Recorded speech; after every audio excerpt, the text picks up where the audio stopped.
We opened up a property management company outside of Seattle. This was 2019, 2020.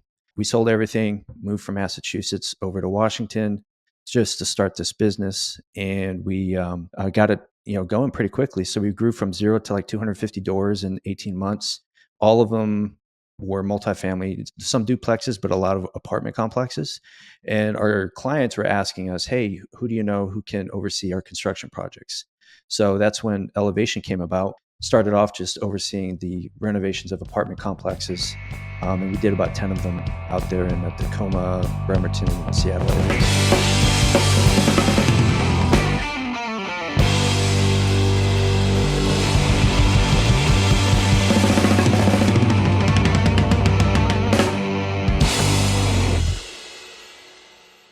Hey friends, welcome back to the Evergreen Marketing Podcast. I'm your host, Brady Winder, and today I get to introduce you to our first ever exclusive contractor, a general contractor on the podcast, to talk with you about how he closed two projects pretty recently in the last 3 months, totaling over $165K in gross revenue from just two leads within a 2-month time frame. Super exciting, and we're going to break it down.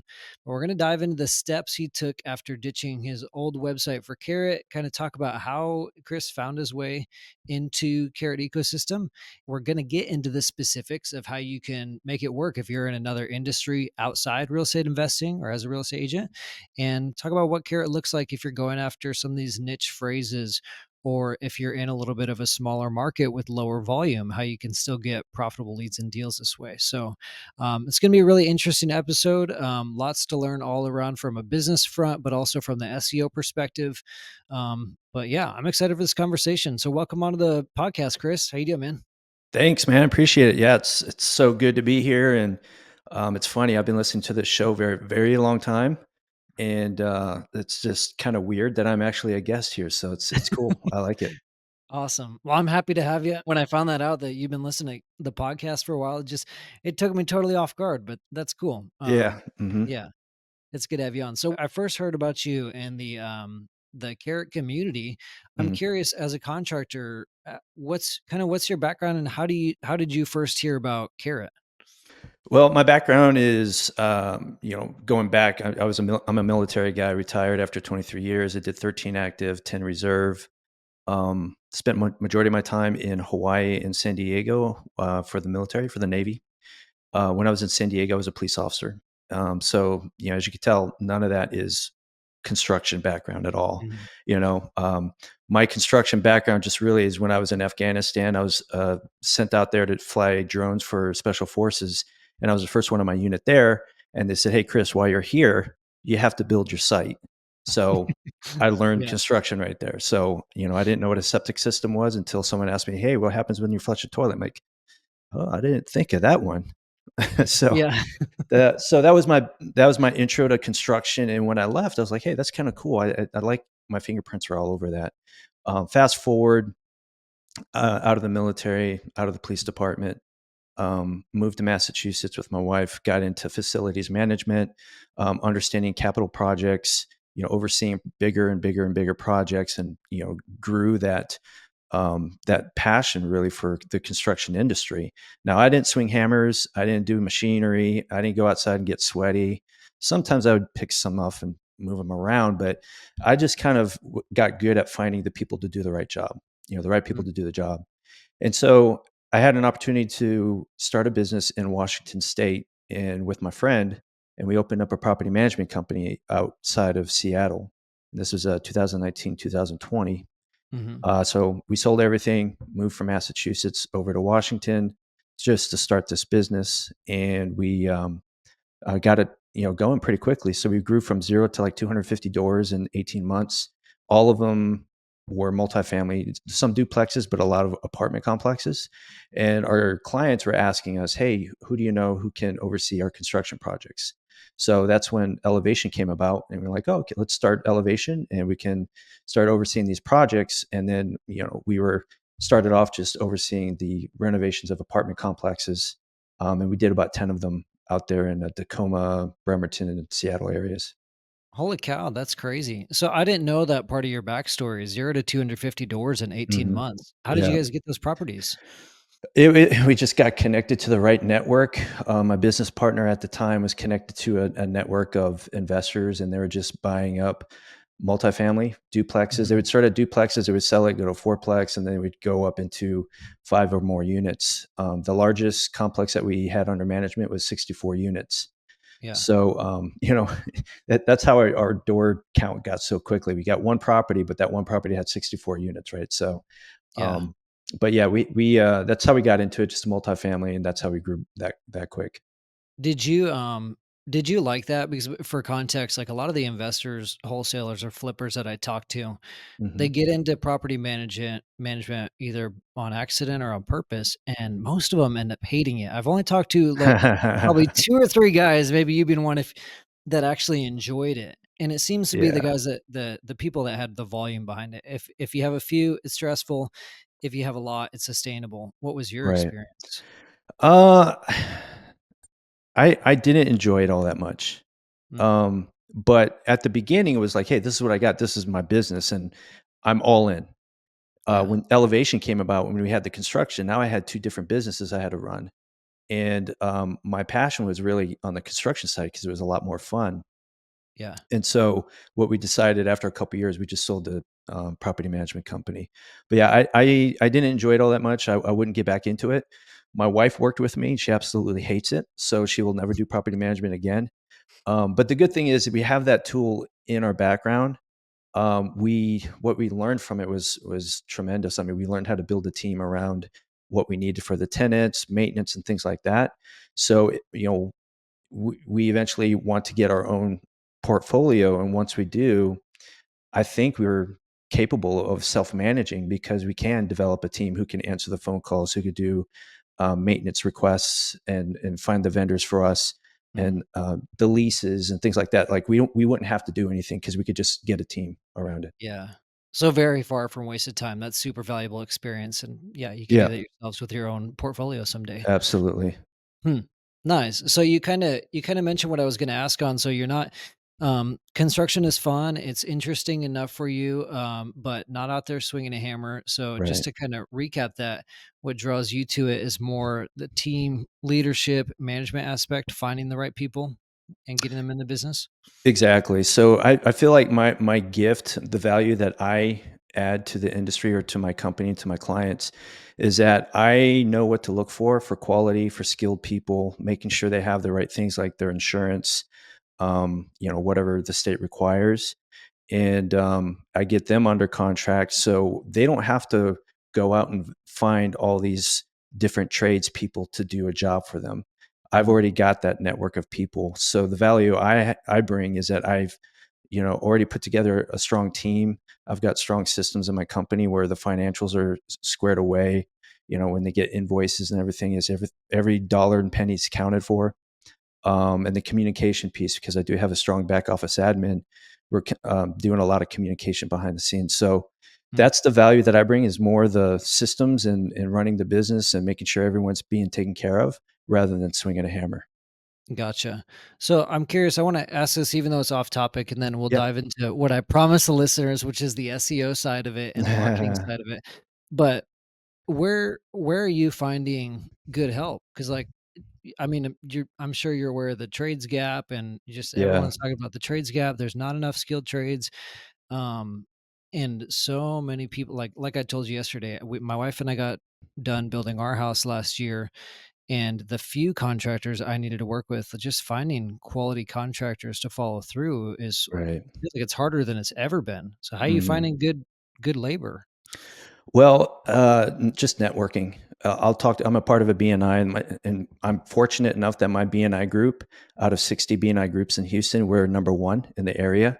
So I've got a very large group of people who have either relatives in the business or they know people, and they know what I'm looking for. So I'm able to like bring people like that onto the team. I've also had the opportunity here in Houston. Another contractor and I became close friends. We were bidding on the same jobs, and after a while, we said, "Well, why don't we just work together?" Well, yeah, let's do it. So he already had his trade base, and so we just brought that onboarded them onto our system, and we were good to go. So it takes a lot of time to find those people sometimes. And I'll tell you, like, sometimes you might find the wrong person or the wrong team, and they don't do a very good job. They're not up to the quality that you expect. And like for me, I take that burden on. So I eat that Yeah. cost. I Mhm. get that guy out of there and I bring on someone else and fix it. And that comes out of my pocket. So but yeah, it's not easy, but it's doable. It's just a bit of a process. Yeah, so you're not going to Facebook, Craigslist, you're not going hang out at Home Depot, trying you're doing the network, No. you're finding people at a higher level. I do go on Facebook. So I'll go on Facebook. I'm a part of a bunch of different contractor groups. Mhm. I'll put out a question like, "Hey, I'm looking for framers or whatever." And obviously, that post will get a flood of messages Yeah, into my yeah, yeah. my messenger. But what I do is like, "Hey, I'm looking for this. Here's the requirements. You need to be insured. You need general liability insurance. You need to be legit, with this, and this." And when somebody does respond to me, my first question is, "Are you insured?" They say Yeah. yes. Okay, cool. Let's have a conversation. Show me your work. Let's go back and forth here. Do Mhm. I have the opportunity to go see your work? Right. So there's a bit of a vetting process there. That'll weed out about half of them. Yeah, exactly, At least half the exactly, Facebook messages. exactly. Nice. Right. Yeah. Well, let's talk about the first couple leads you got. So, well, actually, let me take a step back. So, you said you've been listening to the podcast for a few years. Hmm. You mentioned to me yesterday you had a website through HubSpot Right. through their kind of all one package, which I didn't even know they offered websites. Hmm. Basically, you had mentioned it looked good, but it wasn't getting you results. Kind of tell me about what that was like and what that process was like of switching to Carrot. Kind of how you launched. Yeah. So when I had the property management company, I actually asked someone. I think it was just like on I can't remember who it was. It must have been like support there at Carrot. I said, "Hey, could I use Carrot for my property management company?" And this is several years ago. So, Hmm. and the person says they didn't say no. They said you could, but you have to rewrite all the content. And I'm like, "Ah, man, I don't have the time for that." So I Hmm. just kind of ignored that. So as time went on, property management company, I had another company do that. With Elevation, my construction company, I ended up eventually getting into HubSpot. I like the CRM. The CRM is excellent. The automation that it provides is great. I didn't know when I first got it that you could put your website on it until I worked with the developer, and they said, "Oh yeah, you can put your website on here. It integrates with the CRM. It's perfect." I'm like, "Oh, okay, great. Yeah, let's do it." So we did that. It looked great. And we learned how to create blogs and content, like all the stuff that I was learning from listening to this podcast. I was applying it to our HubSpot website, Hmm. and it just wasn't converting. I was monitoring every week how many views on my website I would get, and it just wasn't like I just wasn't getting there. We weren't ranking anywhere really. And so I just grew frustrated. And there's a bunch of errors on my website too. And it says I needed to talk to a developer for this, developer for that. I'm like, man, this is going to be expensive. Right? So that's why I just got frustrated. I'm like, I got to find a different solution. So I reached out to Trevor on Instagram. I said, "Hey, Trevor, is there any way at all I could use Carrot for my construction company?" He goes, "Yeah, absolutely. We have a landscaper doing it and this and that." I'm like, "Sweet, I'm doing it this weekend." So that was, I don't know, like a Tuesday or Wednesday. I took the weekend. I created my site. On Sunday, I launched it. Sunday night, I launched it. Took everything off of HubSpot. That's awesome. That's super cool. So you Yeah. launched the website on Sunday. What did you focus on after that? Uh, well, the first thing I did was just I wanted to get something out there, but I wanted to make sure I did it right. Yeah. Um, I didn't have all my services completed. I didn't have locations completed. I just had something up there at the moment. You kinda rewrote, like, the homepage and your about Yeah, page to yeah, be construction specific. exactly, exactly. I just took the template and I used like there's like 3 phases for this. I'm like, okay, well, 3 phases for my construction process, blah, blah, Mhm. blah. I did use Chat GPT for quite a I was few of just it. about to ask, I was like, "Did you use AI for" okay. Yeah. Yeah, Yeah, I didn't know about the AI tool, yet because I didn't talk to anyone. I just got on there and I just started working. yeah. And when it was on the weekend, so support wasn't available at the time. So, but yeah, I that's what I did. And after I launched it, I just started doing a couple of blogs and then I did the location pages and the service pages within that first week to Mm, get everything out. nice. Okay, so you rewrote it over the weekend. That didn't take too much time. AI helped with that. Hmm. And then location pages, service pages. When did that first lead come in after launching your care website? My first lead came in 4 days after launching. That's crazy. That's crazy. Hmm. So, Hmm. well, for it is crazy, but also for context, you had your old website, you had your previous domain, so there's some authority, some juice, some SEO Sure. juice in that Yeah. domain. Transferred it over to your new site, so same Right. URL, same domain, transferred, redirected that traffic to your Carrot website. Right. But you mentioned that website wasn't really ranking for many terms; it wasn't converting. Right. What was the first, that first lead came in after 4 days switching to care? What was the lead from? Just the homepage, or was it one of the It blogs? was a Google search. I was just looking at it a bit ago, and to be honest, I couldn't tell you what page they found us on. Usually, if you go into leads, it'll tell you, like that's okay, but if you go into Yeah. leads, it'll tell you where, like, what page it came from over to the right, Oh, but okay. that's fine. That's Oh, this crazy. yeah, it says Facebook.com. So this one came in through Facebook, my first Oh, one. interesting. Yeah, Okay. that's cool. Must have been a link that I posted on Facebook, but yeah, what was I gonna say? So, one thing my authority score, once everything was like the dust settled in Carrot for my website, my authority score was already at 11. Mhm. I already had 130 backlinks. So, just for everyone's information, like it wasn't like a fresh, brand new website. I already Mhm. had backlinks. I already had an authority score of some kind. So it wasn't a Yeah. fresh website. Yeah, okay. Yeah, that's good context. And so that first project that got you, or that first lead that got you a Hmm. little project, you said that was like 18,000 Yeah, project. about 18,000. Um, Yep. I looked in your account before we hopped on the podcast earlier this weekend, looked, and it looked like you're getting leads pretty consistently. You're getting organic leads, plus Yep. some direct, probably from people that maybe got your business card or just word of Sure. mouth, referrals, things like that. Right. But there's Google organic leads coming in. Yep. What was the second lead that came in? So the second one that came in for a job was, and I talked to her last week because I didn't know how she found us, because on our spreadsheet it was blank. I'm like, gosh, why didn't we ask that during the phone call? So I asked her last week, and she says, "Oh, I found you online, and I just called you guys." So I know we are also like, I've gotten what 10 or so leads here, or 18 leads I see. Um, but that doesn't include the phone calls from people who found us online, right? So I've gotten a Right. few of those phone calls.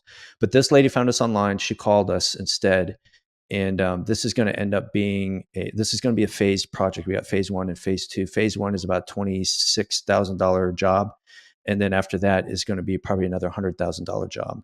So this is a big ticket item for us. That's awesome. That's huge. Yeah. She Googled you, found the phone number of the website, and called you. That's important to realize too, is that whether you're a Carrot member or not, some people are looking at the website, they're like, well, I'm not getting leads from it, or I'm not getting as many leads as I would like.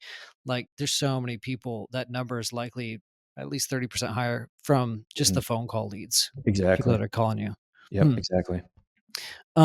So you launched a Carrot website, you already had some backlinks, you had somewhat of an authority score, which that authority score is kind of a mysterious number, but that's pulled from like Ahrefs or SEMrush data. Mhm. Um, I just mentioned, like, sometimes it can look low, but that's just the authority score always looks a little bit lower. It's kind of Yeah. interesting. Yeah. Um, but take it with a grain of salt. Sure. Um, what kind of pages and content have you been focused on? I noticed you posted on the community last week, and it was a screenshot of like the keyword explorer in the back end of Carrot, Yep. Mhm. and your rankings have been climbing. Some of them like Yeah. 2, 5, 10 spots at a time. What Right. kind of content have you been focused on? Uh, Lately it's been kitchen remodels. So I noticed that I was ranking pretty well in kitchen remodels. So when I see that, and I don't know if this is what I should be doing or not, but when I see something like that, when I start seeing that climb, I'm like, oh, I'm going to start attacking that with blogs and get more Mhm. content down there. I'm going to start making videos with that, with those keywords in it, right? So that's what Yep. I start doing. But yeah, that's been my strategy. I would do like 2 or 3 blogs a week. And what triggers me to write it is based on where I'm ranking on certain things, and then Mm. I'll just focus on that. So that's kind of been my strategy to help boost my rankings. Okay, so you're in Cypress, right? Cypress, Texas? Cypress, just outside of Houston. So you notice you're climbing the rankings for search terms like kitchen remodel, Cypress, Texas. What were some of the more niche or like subtopics you were like, okay, I'm gonna do content on that? Uh, we're just really, I just focus on kitchen remodel, bathroom remodel, Mm. um, home remodel. Like those are the really the top three things that I focus on. Um, but outside of that, I haven't really gotten any more deeper. Other than I think last week I did something on cabinets, painting Okay. cabinets, new cabinets and things like that. But what I did was I wrote that blog, but the keyword I was using in there was kitchen remodel. Yeah. And so I think that's valuable for even just people who are purely wholesaling or flipping, or yeah, investing to think about is look for those niche phrases. I think a lot of our investors will be just focused on like the main keywords, like sell my house fast, Texas. Mm, Or if you're an HVAC, like AC repair near me. But do the keyword research and find some of those niche phrases because they're lower volume, but they're super motivated. yeah, And we're seeing like you're getting these blog posts to rank for, kitchen remodel Cypress, Texas. Like that's right. pretty niche thing. It's Yeah. lower volume, but they're closing you big deals. Yeah, and I'm seeing the results. So the other thing I did, what I like on Carrot is that you can research your competitors, what they're ranking for. Mm, Is it the keyword yeah, explorer, right? So yeah. I got in there, and I there's a really good contractor here, and I like him a lot. He's a great dude, and he's been around for a while. So I was like, where's he ranking? And he's up there. Every time I search something, he's always number one, number two. So I started seeing like the kind of stuff that he's doing, right? So I'm like, oh, I'm just kind of mirror what he does. I'm not stealing any of his stuff. I'm just kind of like, he's already paved the way. I just want to see what he did and kind of mirror what he does with my own content and my own voice. So Yeah. that's a cool tool that I really like that Carrot's got. Yeah, that's one of my favorite things to do. Even if I'm not creating content, I'll get bored. I'm like, I wonder what this guy's ringing for. I Exactly. I wonder do the same who's thing. doing content. It's so much fun, man. Yeah, it's funny. So, I'm curious about video. Like most Hmm. people, like no matter how much we talk about it, say you need to get on video, most people still aren't going to do it. And so that Yeah, means low hanging fruit, like easy opportunity for the people like you who are willing to get on video. right. What I mean, you seem like a pretty like straightforward, no BS, like don't overcomplicate it kind of guy. Yeah. Was there anything specific that motivated you to get on video, or was it a struggle for you to get on video at first? It was a struggle. It was. Yeah, I've got a business coach. His name's Steve Rosenberg. He lives out here in Houston, and I've been working with him for a couple of years now. And so he's really big on video. Mm, He's like, you need to get on video. Like when I first started working with him, and I kept coming up with excuses. Oh, you know what? I don't have the right microphone. Yeah, I don't like the lighting that I've got. Just all the excuses that everyone's got, right? yeah. Bottom line is like, hey, you got a phone. It doesn't matter what it sounds like, what it looks like, just get a video going. So, all right, cool. So he held me accountable. I started doing videos. Then within my team, we follow EOS with Mm, traction. yep. So we Yep. have a weekly level 10 meeting. And on that level 10 meeting, we look at, okay, how many videos have we done this week? So we monitor to make sure we do at least one a week, right? So then I built in my own accountability within my team. Mm, And then it just got to a point like, okay, I don't, obviously I still struggle a bit, with the videos just because it's not natural to me, but I'm not afraid to do it. I've got the, my phone works fine with the cameras. And I just do it now because I see the value. I'll give you an example. I did a video, it must have been a year ago now, on 203K loans, FHA 203K loans. And it's a loan product that not many people know about it. It's a construction loan with the FHA. hmm, So I'm like, well, I'm going to start targeting that because then people will trust me as the contractor who can work with 203K loans. So I did that video and I'm like, all right, well, I hope at least one person watches it, because it's mhm. not a sexy topic, I mean, Yeah, it's a very specific topic. it's about as granular as it gets right there. Yeah, right. Fast forward 10 months. I get a phone call just out of the blue, and he's like, "Hey, Chris, blah blah blah." It's like he's talking to me like he knows me. Yeah, I that's how said, you know it's a YouTube lead or someone that watched your content on your site. "Exactly, yeah." So I asked him like, "Well, hey, how did you find out about us?" He goes, "Oh, I just saw a video you did on a 203K loan, and I figured you guys know what you're doing, so I want to work with you guys." So I was like, Wow. "Oh, sweet, let's do this." So yeah, he was one of our first clients out here in Houston. But yes, then after that, I'm like, I'm sold. I'm dead sold. I'm doing videos on everything now because Yeah. somebody's going to watch it. You know, somebody's going to be up at 2 o'clock in the morning researching something, and I want them to see me before they see anybody else. That's awesome, man. And we will beat that horse over and over and over. It's like the Hmm. people who are gonna do video content are the ones who are winning. Yeah. Just because of what you said, it's like it builds so much credibility with people. It makes them Yeah. predisposed to want to work with you. Like you said, he hopped on the phone and he said, I wanna work with you." They Right. just fall right into your lap. It's crazy. I want them to trust me before they call me, and that's the goal. And you can only do that with video. Yeah. Because That's they killer. watch you and I mean, you can write really well, but if they see you and you're talking and you're real, they see you on podcasts or whatever it might be, they're like, "Okay, I can relate to this guy. I like him. I like what he says. He seems legit. I've seen his work on his website. All right, I'm gonna go with this guy." And Mm. that's what I'm shooting for. That's the purpose behind all the videos and all that stuff. Yeah, that's awesome, man. We've got for anyone listening or watching this, we've got a free resource, carrot.com/video. We have a video marketing playbook. So a tiny bit of gear recommendations, but really what Chris said, just keep it simple with an iPhone. Don't overcomplicate the setup because that will, you know, prevent you from being able to do the Right. videos. We've got 52 ideas in there if you're in real estate, and then we've got a couple of tips on like how to get over your fear of being on camera and a couple tips for formats.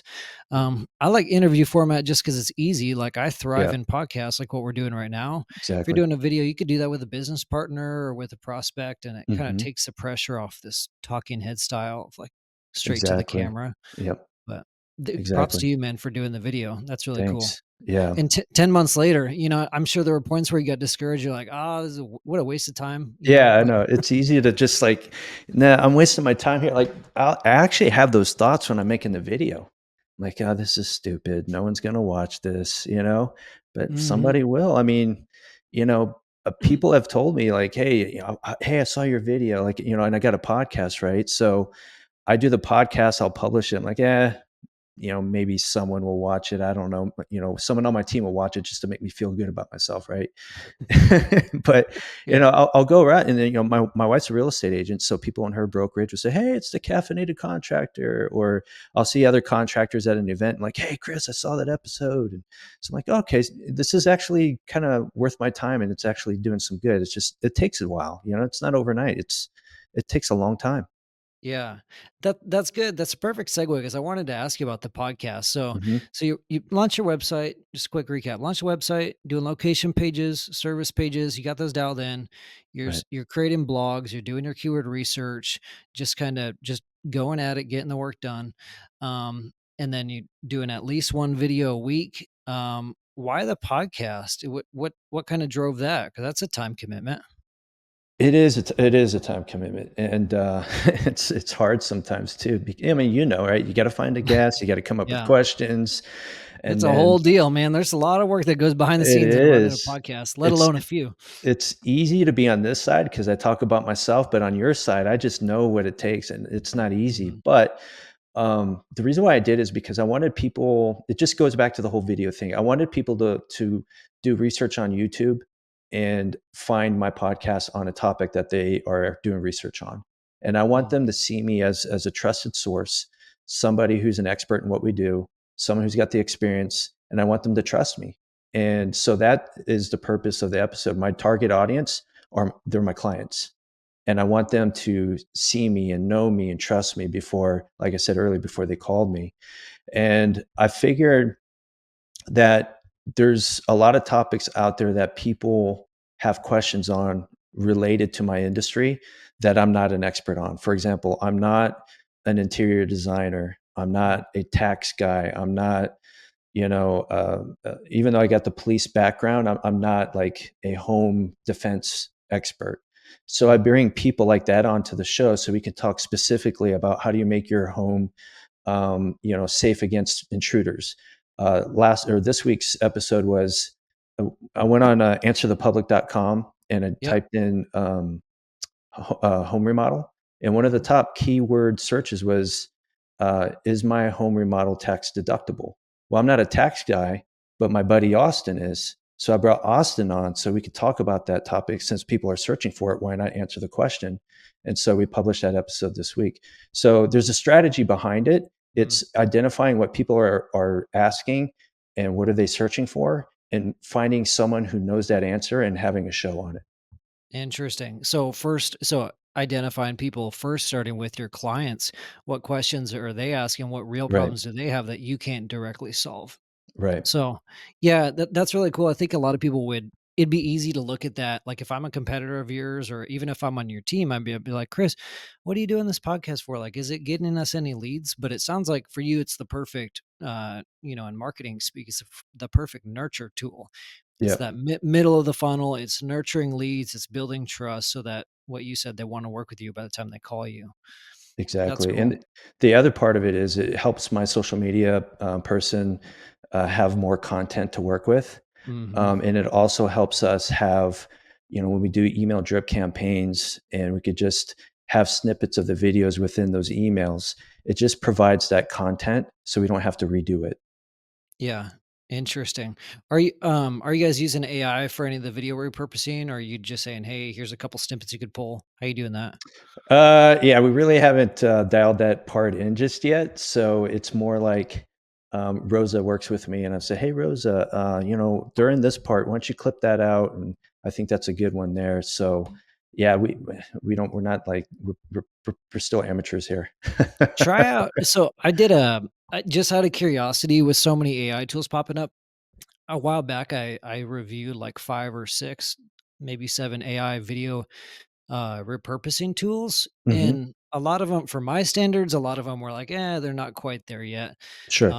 Like they couldn't quite match my ability to say this is the perfect snippet. But one of them, the one that stood out, was called Vizard, Vizard. I think it's Okay. Vizard.ai or Vizard.io. I don't remember, Okay. but try that out. It seemed to be pretty good for like repurposing. So I fed it exactly what you're saying. I fed it a full length 45-minute podcast, a Hmm. Carrot Cast episode we had done, and then it'll give you like, anywhere from like 5 to 15 snippets. You can edit, Oh, start and stop really? point, give it captions. Yeah, super cool. They have a free version, but try that out and let me know if it works. Yeah.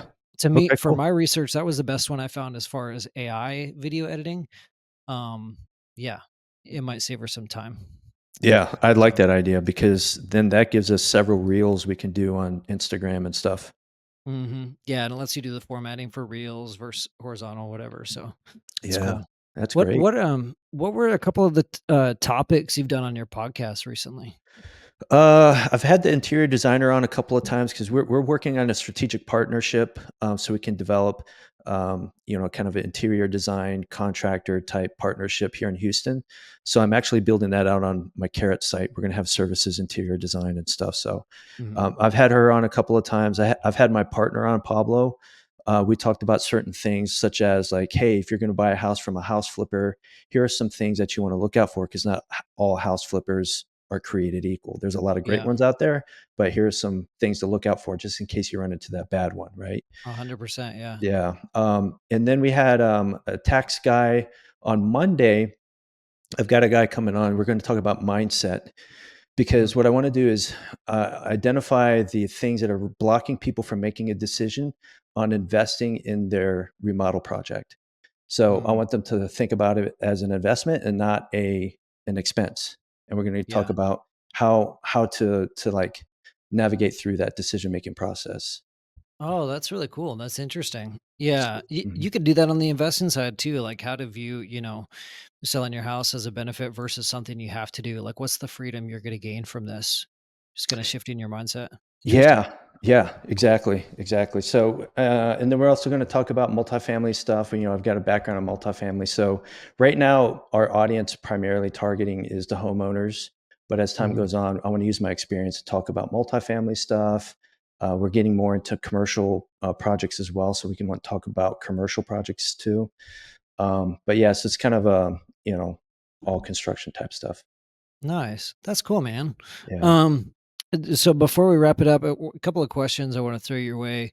Hmm. Before we hit record on the podcast, we were talking about, we both have military backgrounds. You were in the military. I grew up military brat, never joined the military, but we Hmm. were talking about just that itch of wanting to move every couple of years Yeah. and Yeah. change and always do something new. Right. Um, and especially for me as someone with ADHD, I'm curious, how do you stay focused? What's your journey with focus look like at this season of life? Uh, so one of the things, and Or you and I didn't. how do you try to stay focused? Might be a better question. Yeah. So the Trevor every December's got that. I can't remember what he calls it, but it's like a The epic planning call. yeah. And Yeah. then in that, I'm not sure if he still does. It was a couple years ago. He talked about his does he call it his priority tracker? Yes. Okay, cool. I call it the same thing. I stole it from him because you can Yeah. download it, right? So I've been doing that for a couple years. And what I do is I write down what are my goals for this year, business and personal. I break that down into quarters, and then I break that down into months. And then I have a tab for each month, and then I break it down into weeks, and then what are my daily habits that match up to where I want to be in a year from now. So that tracking that on a daily basis helps me stay focused because I don't know how Trevor does it, but if I do it, it's a green box. If I don't do it, it's a red box. The goal is to have as many greens as possible. If I'm green, then I'm moving in the right direction. Right. So that helps me stay focused. And I have my assistant. Her job is to look at that. And if she sees too many reds or if I'm not filling it out, her job is to call me out on it. Right. Mm. So we were talking a lot about accountability, and I need accountability because I know growing up, I've got that natural lazy bone in my body. Mm. And if I don't have my dad telling me what to do, then more than likely I'm not going to do it, or I'll find an excuse not to. Right. Yeah. So the priority tracker is one of those accountability pieces. We have our level 10 meeting. So, for example, Rosa, who does my social media, I told her today, we met a couple hours ago. I said, hey, look, we're doing a video a week. And there was one other thing I'm doing a week as well. Oh, one short video for YouTube Shorts and one regular YouTube video and a podcast a week, right? So I got those three things. And I told her, I said, your job is to track them in your portion of the meeting. And then if there's a zero, your job is to call me out in front of the whole team. And I don't like that. So I'm going to make sure it's not a zero. But don't feel bad that you got to call me out Mm. because that's That's that's awesome. accountability. So Yeah. how do I stay focused? I build in these accountability pieces so that way I don't lose track. Yeah. I love that. So you use the priority tracker. I think we have it at carrot.com/priority. I think that's where it's at. Yeah. If not, I'll put it in the show notes for after the fact. Yeah. So you know where you're headed in the long term. You have very super clear vision, super clear goals that boils all the way down to the day to day, and Right. then accountability from the team. I love that Right. you let your team call you out in the weekly meetings. That's super Yeah. cool. It's funny that I know they're uncomfortable about it, but I love it because I don't know. I need it. I guess I really need it. And I like it when they call me out on it because I feel like, okay, they're comfortable enough to work with me and to call me out when I'm not doing something right, you know? Yeah. And my whole team feels that way. So it's great. Yeah, that sounds like you've built a really good dynamic, a lot of trust with the team too, which Yeah. you need that. One of my last questions, what's your why, man? What makes you show up and where are you headed over the next 5, 50 years? What makes you wake up out of bed? So I know for sure I can't work for someone else again. I just cannot. It's not in me. um, Mhm. so I know my job is my for the first time in my life. I know you're a person of faith, and so am I. Mhm. I know for the first time in my life, I know for a fact I'm doing what I'm supposed to be doing. Mm. It's not easy, but it's not supposed to be, right? And even where I was reading in Deuteronomy the other morning, and God was saying, like, "Hey, this is not an easy road, but I'm preparing you as you go along. These trials and these hard things you're going through is going to prepare you for what I have for you in the future." Mm. And so I look at my journey like that, right? So my purpose right now is to build this company. My purpose is to provide jobs and opportunity for people, to have a good name in the industry, and to provide good service to my clients. And then with doing all that stuff, my big purpose really is to provide a good life for my family, Mm, right? So yeah. that's where I'm at right now. Going in the future is to build something wonderful that I can either sell to someone else who's got the same passion, or pass it on to someone else who has come up, through the company with me. Mm, So I still have to. I wrote down my vivid vision the other day, but it was more on my personal side, more so than it is on the business side. So that's yeah. something I still got to work through, of like where I want to be in 10 years or so for the business. Yeah. That's a great answer, man. Thanks for being vulnerable there. Yeah, sure. I think I'm pretty much in a similar season as you, and it's funny because like, um, I feel like purpose is something like really easy to overcomplicate and like what Yeah, is my vision? And right. sometimes people like we often too often skip that personal vision. But for you, what I'm hearing is it's not necessarily about like what is the thing I'm accomplishing, but how am I doing it? Yeah. You said things like I'm paraphrasing, but serve your family well, serve your team well, Hmm. provide quality to my clients. And so some people can get just wrapped around the axle about like, what am I doing? What is the thing? Am I doing Yeah. exactly what I'm called to do? Or am I doing exactly what I'm perfectly suited for? And Hmm. those are good questions to ask. But at the end of the day, it might not be the main thing. It might Right. be for where I'm at with what I have, with the cards I was dealt. Am I doing it well? Am I Right. showing up for people well? And so that's kind of what I've been focused on. And also focusing on the other thing you mentioned, which is just um, doing things like when hard times come, just staying focused on I'm going through this so that I can do Hmm. hard things in the future. Right. Just focusing on that grit, that trust, that perseverance, I think is just key. Yeah, and Yeah. it makes you. I was writing a journal every day too, right? So I was writing in my journal the other morning. It's like, hey, this is going through what I'm going through right now.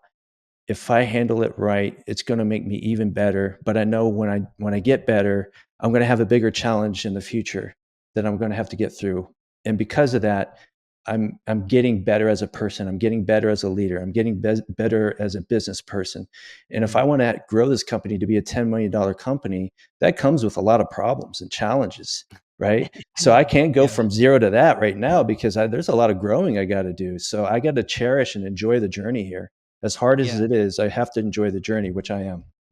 That's good. That's good to hear, man. There's no way out. Like you can't get to those big lofty goals if you don't know how to get through it. Yeah, Yeah. exactly, There's no exactly. shortcuts in life. Mm-mm. Nope, I tried. It didn't Yeah. work. Shortcuts don't work. That's the one No, takeaway from our combo. exactly. Um, is there anything you want people to know about? Any final advice you leave people with? Anything you care about that you want to mention? I just, just point people towards my podcast, Caffeinated Contractor. Even though I'm only in two markets, I'm in Tacoma, Washington, and Houston, Texas right now. Mhm. But my content really is for anybody who's doing a project, and I would love to help anyone out. And with that, we're also trying to expand our company too. So, like, if for example, my eye right now, my vision is on the Pensacola, Florida area. So, if there's somebody in there who's getting out of the military, or maybe a contractor who does great work and they know what they're doing, but they just struggle with marketing and the back office admin, I would love to help someone like that out. We could partner together and really Mm, thrive in business. yeah. But yeah, those are just kind of the things that are on my mind. Nice. Well, I appreciate that, man. So yeah, go listen to Chris's podcast. I'm going to. I've seen it. Now I want to dive into the episodes. Caffeinated Contractor. If you're not in the community, there's awesome things. Chris is in there every week. I'm in there every week. We're dishing out tons of value, but go to community.carrot.com. That'll take you to the Facebook group. Or just go to Facebook and type in Evergreen Marketing Carrot, and you'll find us in there. We just hit over 500 people this week, and there's a lot of value in that group. So, Nice. yeah. Thanks for hopping on, Chris. I Yeah, appreciate it, thank man. you. Yeah, thank Yeah, you, man. This is fun. I appreciate it. yeah. It's been a good conversation. Thanks everybody for listening. Share it with a friend if you got value out of this. Give us a rating on Apple Podcasts. And Chris, we'll see you at Carrot Camp Yes, up you in will. May here, man. We'll see you Yes, at you Carrot will. I'll Camp be soon. there. All right. See you later, everyone.